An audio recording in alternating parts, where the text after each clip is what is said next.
More often than not, history tends to ignore the losers. But some of the most fascinating events are hidden from stories that never eventuated. So, here are three nations that don't exist but were very close to.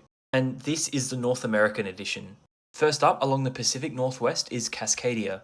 And as late as 1860, some early settlers were fighting for a Pacific Republic and sought independence. Cascadia would include the three major cities of Vancouver, Seattle, and Portland, and would have a total population of around 16 million people. However, the idea of Cascadia becoming its own nation was largely a niche cultural concept as opposed to a mainstream independence movement. And so, Cascadia never eventuated. Heading over to the eastern side of the continent, next on this list is Quebec. Now, Quebec got very close to independence, as in 1995 they held a referendum of self determination, and almost 49.5% of the population said oui. Nowadays, separatism has waned in the province, however, it still retains its own identity.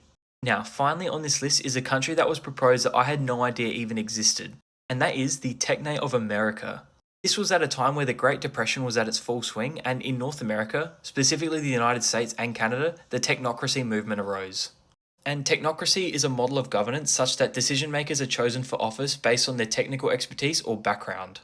Now, this ideology wasn't super popular, however, there was a prominent advocacy group called Technocracy Incorporated.